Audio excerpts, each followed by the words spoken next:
আসসালামু আলাইকুম। বাংলা ব্যাকরণের অত্যন্ত গুরুত্বপূর্ণ একটি অধ্যায় হচ্ছে জ্যোতিচিহ্ন বা বিরাম চিহ্ন।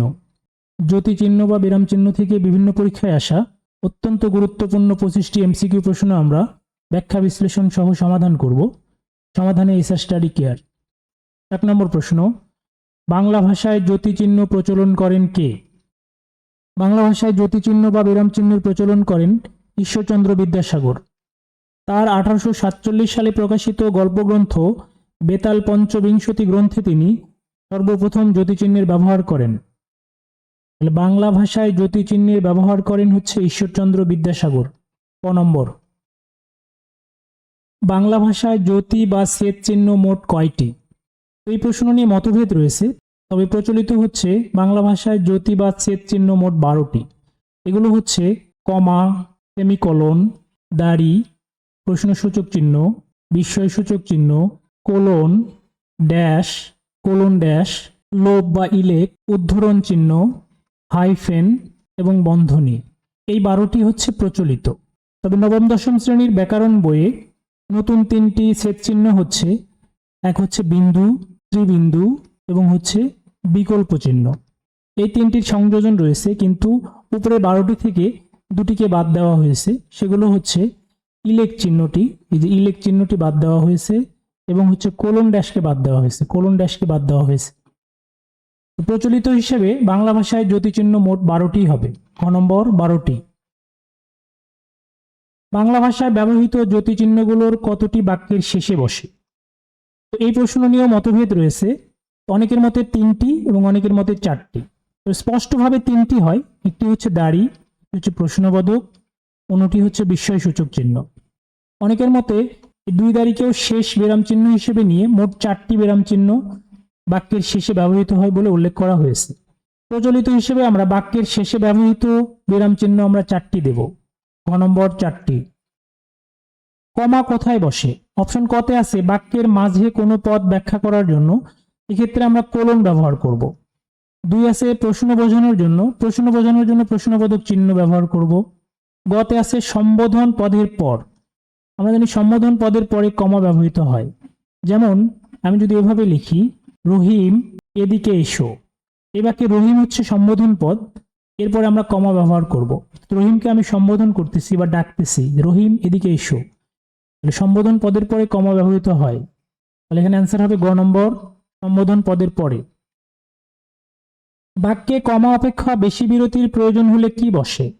অপশন কতে আছে সেমিকোলন, সেমিকোলনে এক বলার দ্বিগুণ সময় পর্যন্ত থামতে হয়। কতে আছে কোলন, কোলনে হচ্ছে 1 সেকেন্ড পরিমাণ বিরতি নিতে হয়। গতে আছে ড্যাশ, ড্যাশে হচ্ছে 1 সেকেন্ড বিরতিকাল। ঘতে আছে হাইফেন, হাইফেনে কোনো বিরতিকাল নেই। এবং কমা অপেক্ষা বেশি বিরতির প্রয়োজন হলে এই এক বলার দ্বিগুণ সময় অর্থাৎ সেমিকোলন ব্যবহার করা হয়। ক নম্বর, সেমিকোলন। বাক্যে দাড়ি থাকলে কতক্ষণ থামতে হয়? আমরা জানি বাক্যে দাড়ি থাকলে 1 সেকেন্ড বিরতির প্রয়োজন হয়। সঠিক অ্যান্সার ক নম্বর, 1 সেকেন্ড বিরতির প্রয়োজন। কোন জ্যোতিচিহ্ন বাক্যের মধ্যকার বিরতিকাল নির্দেশ করে? গ নম্বর, সেমিকোলন, যেটিতে এক বলার দ্বিগুণ সময় পরিমাণ বিরতি নিতে হয়। তাহলে এখানে অ্যান্সার হবে গ নম্বর, সেমিকোলন। বাড়ি বা রাস্তার নামের পরে কোন চিহ্ন বসে? আমরা জানি বাড়ি বা রাস্তার নামের পরে কমা বসে। আমি যদি লিখি 62 নবাবপুর, এখানে কমা, ঢাকা 1000, তো আমরা এখানে 62-র পরেও কমা দেব এবং নবাবপুরের পরেও কমা দেব। অর্থাৎ বাড়ি বা রাস্তার নামের পরে কমা ব্যবহৃত হয়। খ নম্বর, কমা। একটি অর্থপূর্ণ বাক্যের পরে অন্য একটি বাক্যের অবতারণা করতে হলে কোন চিহ্ন বসে? এটা হবে হচ্ছে কোলন। এই কোলন চিহ্নটি বসে, যেটি বিরতিকাল হচ্ছে 1 সেকেন্ড। তারিখ লিখতে যে জ্যোতিচিহ্নের ব্যবহার করা হয়, তারিখ লিখতে কমা জ্যোতিচিহ্নের ব্যবহার করা হয়। খ নম্বর, কমা। আমরা যদি লিখি 16ই পৌষ, এখানে তারিখের পরে আমরা কমা দিব, তারপরে বুধবার, বারের পরেও কমা দিব, 1420, তার মানে তারিখ লিখতে আমরা কমা ব্যবহার করব। সঠিক অ্যান্সার খ নম্বর, কমা। উদ্ধৃতি চিহ্ন কোথায় বসে? উদ্ধৃতি চিহ্ন বা উদ্ধার চিহ্ন হচ্ছে 2 ধরনের হয়। একটা হচ্ছে একক উদ্ধৃতি চিহ্ন, আরেকটি হচ্ছে দ্বৈত উদ্ধৃতি চিহ্ন। আমরা জানি এগুলো হচ্ছে বাক্যের শেষে নয়, শ্লেষাত্মক বাক্যের মাঝে নয়, সংলাপে ব্যবহৃত হয়। গ নম্বর সংলাপে। বাক্যে সেমিকলন থাকলে কতক্ষণ থামতে হয়? আমরা জানি বাক্যে যদি সেমিকলন থাকে তাহলে হচ্ছে এক বলার দ্বিগুণ সময় পরিমাণ থামতে হয়। ক নম্বর এক বলার দ্বিগুণ সময়। ইলেক বা লোপ চিহ্নের ক্ষেত্রে বিরতিকাল পরিমাণ কোনটি হবে? ইলেক বা লোপ চিহ্ন হচ্ছে এইটা, তো এর কোনো বিরতিকাল নেই, অর্থাৎ এটি থাকলে থামার প্রয়োজন নেই। গ নম্বর থামার কোনো প্রয়োজন নেই। সম্বোধন পদে কোন যতিচিহ্ন বসে? তাহলে সম্বোধন পদের সবসময় কমা ব্যবহৃত হয়। ক নম্বর কমা। দুটি বাক্যের মধ্যে অর্থের সম্বন্ধ থাকলে কোন বিরাম চিহ্ন বসবে? সেমিকোলন। ক নম্বর সেমিকোলন। হৃদয় আবেগ প্রকাশ করতে হলে কোন চিহ্ন বসে? আমরা জানি বিস্ময়সূচক চিহ্ন হচ্ছে হৃদয় আবেগ প্রকাশের চিহ্ন, এটা হবে বিস্ময়সূচক চিহ্ন। ক নম্বর বিস্ময়। কোন ছেদ চিহ্নে থামার প্রয়োজন নেই? অপশন কতে আছে ইলেক, ইলেক চিহ্নে থামার কোনো প্রয়োজন নেই, এটাই হবে সঠিক অ্যান্সার। খতে আছে কমা, কমাতে হচ্ছে এক বলতে যে সময় সেই সময় থামতে হয়। গতে আছে বিস্ময়, বিস্ময়সূচক চিহ্ন থাকলে 1 সেকেন্ড থামতে হয়। গতে আছে হলো উদ্ধরণ চিহ্ন বা উদ্ধার চিহ্ন, উদ্ধরণ চিহ্নের ক্ষেত্রে এক বলতে যে সময় সেই সময় থামতে হয়। তাহলে এখানে অ্যান্সার হবে ক নম্বর ইলেক, যেখানে থামার প্রয়োজন নেই। বাক্যে কমা অপেক্ষা বেশি বিরতির প্রয়োজন হলে কি বসে? এটা হবে সেমিকোলন। এই যে সেমিকোলন চিহ্নটি কমার চেয়ে বেশি বিরতিকাল নির্ণয় করে, যেটা হচ্ছে এক বলার দ্বিগুণ সময় পরিমাণ থামতে হয়। ঘ নম্বর। দুটি পদের সংযোগস্থলে কি বসে? এটা হলো ড্যাশ, ড্যাশ হচ্ছে এইটা একটু বড় হবে। হতে আছে হাইফেন, হাইফেন একটু ছোট। গতে আছে কোলন, কোলন হচ্ছে এইটা। ঘতে হলো কোলন ড্যাশ, এটা হলো কোলন ড্যাশ। আমরা জানি দুটি পদের সংযোগস্থলে সবসময় হাইফেন ব্যবহৃত হয়। আমরা যদি লিখি ভাই বোন, এখানে ভাই হাইফেন বোন, তার মানে হাইফেন ব্যবহৃত হবে।